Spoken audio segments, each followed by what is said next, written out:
Muita pergunta para variar.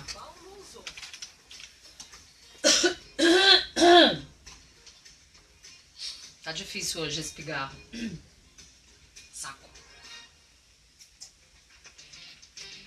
Dr. Paulo Ouzon hoje conversando comigo, com vocês, sobre colesterol, tirando inclusive dúvidas dos nossos ouvintes. Tem um montão de pergunta aqui, vou fazer daqui a pouquinho. Antes eu queria fazer uma pergunta, doutor, existe colesterol bom e colesterol ruim? Existe. O colesterol é dividido em três frações, sendo que as mais importantes são o LDL, L quer dizer low, é um colesterol de baixa densidade, e tem o H de high em inglês, que é um colesterol de alta densidade. O HDL seria o colesterol bom e o LDL seria o colesterol ruim. Esse aqui não pode subir. É esse que, pelo menos o que se considera até hoje, que eles têm risco de alguma coisa, de doença. Tá. Tem uma pergunta aqui da Érica, ela tá dizendo, eu tenho colesterol alto, tô cheia de acne, faz uns 5 meses. Como o doutor citou que ele também é responsável pela produção de hormônios masculinos, acne e colesterol, tem alguma ligação? Não tem ligação. O que tem ligação são os hormônios que são formados a partir do colesterol. Quer dizer, o fato do colesterol estar alto não significa que você vai aumentar a síntese do hormônio. Quem faz o hormônio são as gônadas, por exemplo, a gônada feminina, o ovário. Tá. Meu nome é Milton, sou magro, faço academia, ando de bicicleta, não como muita gordura, como muitas frutas e mesmo assim o meu colesterol é muito alto. Segundo o entendimento que está vendo agora, a relação entre o colesterol e o carboidrato, não entre o colesterol e a gordura. Como eu disse, países que têm muita quantidade de gordura na alimentação, como na França, por exemplo, né? Você tem os queijos e outras fontes de gordura, e também o próprio esquimó, que come muita gordura de peixe, e apesar disso, eles não têm um colesterol ruim. Então o problema, essa coisa também de o obeso é mais propenso a ter colesterol alto, não significa que o magro não pode ter, né? A relação do que está se descobrindo hoje é do açúcar. É do açúcar com o colesterol. Então, a gente já responde assim, eu imagino, a pergunta do Joel Araújo, que diz, é verdade ou mito, gordura em torno do umbigo do homem é colesterol alto? Não tem nada a ver. O que é gordura no fígado? Está relacionado ao colesterol? Pergunta a Tatiane Álvares. Deixa primeiro só acrescentar, quando eu falei dos fatores formadores de risco de inflamação crônica, eu esqueci de dizer do estresse emocional e também esqueci de dizer de agentes poluentes que a gente tem na atmosfera, ou mesmo alguns hábitos, como a Tatiana sempre acha ruim. Sempre falo que cigarro. Quer dizer, tirando o cigarro, estamos todos imersos em fatores de risco, poluição e estresse emocional. E a pergunta é por que se acumula gordura no fígado? Uma das teorias é que a sacarose é formada por frutose e por glicose. E quando ela se separa no fígado, provavelmente a frutose teria a ver com isso. Mas a gordura no fígado é resultado também de ingestão crônica de açúcar. Tá. Tem muita gente aqui preocupada com filhos ou com crianças com colesterol muito alto. Por exemplo, vou ler 3 aqui. Minha filha tem 3 anos, colesterol 185. A Belinsky, ou Obelinski, pergunta como faz para baixar. Outra, meu filho tem 12 anos, não come quase nada de doce nem de gordura, inclusive está abaixo do peso e está com o colesterol alto, pergunta a Karen. Diz aqui a Karen. E outra, meu nome é Ricardo, minha filha tem 9 anos, foi diagnosticada com colesterol altíssimo, a médica queria entrar com medicação, mas eu preferia aguardar um pouco para focar nos exercícios. Ela não tem um aspecto de obesa, não tem o hábito alimentar dela é saudável, porém ela gosta muito de doce, diz aqui. Pois doce, segundo o entendimento atual, tem a ver com o aumento de colesterol. Obesidade nem sempre é associada ao colesterol. Se você tiver um obeso que está comendo pouco carboidrato, provavelmente o colesterol dele não será elevado. Em relação a cada caso desses, é interessante conversar com o médico, procurar algum desses fatores.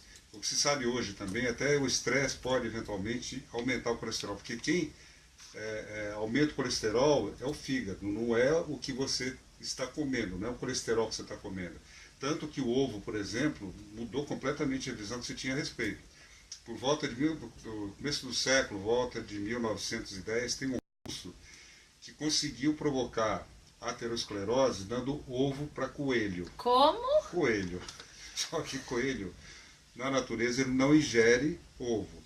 E esse modelo experimental até hoje é usado, entendeu? Coelho comendo ovo. O humano não tem nada a ver com essa história. Pode comer seu ovinho sossegado. Eu adoro ovo. Eu também adoro ovo, doutor. Até porque o colesterol alto não tem a ver com gordura. O colesterol alto tem a ver com açúcar. Com açúcar. Carboidrato simples. Simples. Outra coisa que é importante falar, que não é só o açúcar que vale. Você tem vários refinados. A farinha que você faz macarrão, o arroz branco. Você tem outras fontes de carboidrato que não seja o próprio açúcar. Um bolão de chocolate ou um brigadeiro. Não, Mesma porque o coisa. carboidrato vai ser transformado em açúcar no nosso organismo, Claro. né? Certo. Bom, pergunta aqui o Belinsky, como faz para baixar o colesterol da criança de 3 anos, colesterol 185? Precisa procurar a causa. Então, vai ter que, com esses conceitos novos, procurar entender o que é que está fazendo o colesterol subir. Tá. Tem um outro aqui, um outro ouvinte, que eu acho que não se identifica. Bom, há pouco mais de um ano, minha taxa de colesterol ficou alguns pontos acima do bom. O médico me prescreveu meio comprimido de 5 miligramas por dia. Tomo mais ou menos, diz aqui o nosso ouvinte. No início desse ano, fiz exames, estava tudo ótimo, mas o médico disse que eu devo continuar com o medicamento para sempre, diz ele aqui em caixa alta. É isso mesmo, doutor Olha, o diagnóstico? conceito que se tem até agora, né, que tá em fase de mudança, é esse. Mas é importante que ele converse com o médico dele. A responsabilidade de receitar ou não é do próprio médico. Agora que esses conceitos novos que estão surgindo, essas descobertas provavelmente vão ter algum reflexo do que se faz até hoje, não tenho dúvida nenhuma. Medicamento para baixar o colesterol. Tem algum efeito colateral, doutor? Tem efeitos colaterais. Quanto mais idoso, pior efeito colateral. Os principais efeitos colaterais são uma inflamação no fígado e inflamação muscular. Tem pessoas que tomam o remédio e têm dor muscular, muitas vezes até dificultando a atividade física.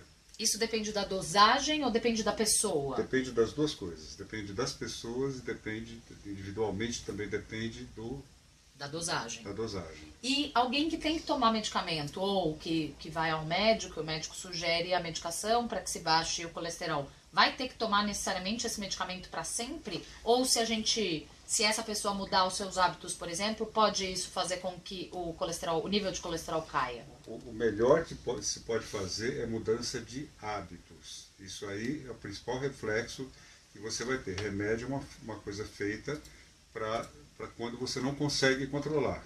O fundamental é mudança de hábito. Muito bem, 4h30... dá tempo de fazer mais uma aqui para o doutor diagnóstico. Os efeitos colaterais das estatinas são queixa frequente? Pergunta aqui o Rogério. O que são as estatinas, doutor? Estatinas são esses remédios, é um grupo de remédios usado para abaixar o colesterol. Tá. Depende, é aquilo que a gente falou, quanto mais idoso, maior é o risco de ter sintomas colaterais. Como eu falei, pode ser dor muscular, se você fizer dosagem de enzimas musculares, eles podem estar aumentados, então é um sinal de inflamação muscular e também no fígado. Tá. Outro ouvinte aqui que deve ser iniciado na medicina. O que o Dr. Elzon acha dos fitoesteróis na redução do LDL, que é o colesterol ruim? Os fitoesteróis, eles são chamados colesteróis, entre aspas, de plantas. Eles não têm efeito direto sobre o colesterol. Você tem que agir sobre a inflamação crônica. Esse que é a base de tudo no sentido de ser da doença. Tá. Não entendi, doutor. A inflamação crônica, lembra? Você tem alguns indicadores de inflamação crônica. Colesterol é um, ferritina é outro, proteína C reativa. O que você tem que fazer é tomar medidas de rotina na sua vida no sentido de baixar esses fatores que provocam inflamação crônica. Claro. E o que é que os fitoesteróis têm a ver com isso? Fitoesteróis não tem a ver com isso. Não que tem a ver efeito. com isso até é o chamado ômega 3, que é uma coisa importante, porque nós temos hoje uma desproporção muito grande.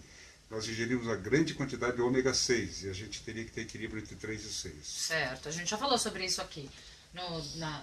numa das segundas-feiras do Doutor Diagnóstico aqui na Band News FM, que está aqui todas as segundas-feiras falando sobre um tema, tirando as suas dúvidas. O tema de hoje é colesterol e a gente volta a conversar com ele daqui a pouco.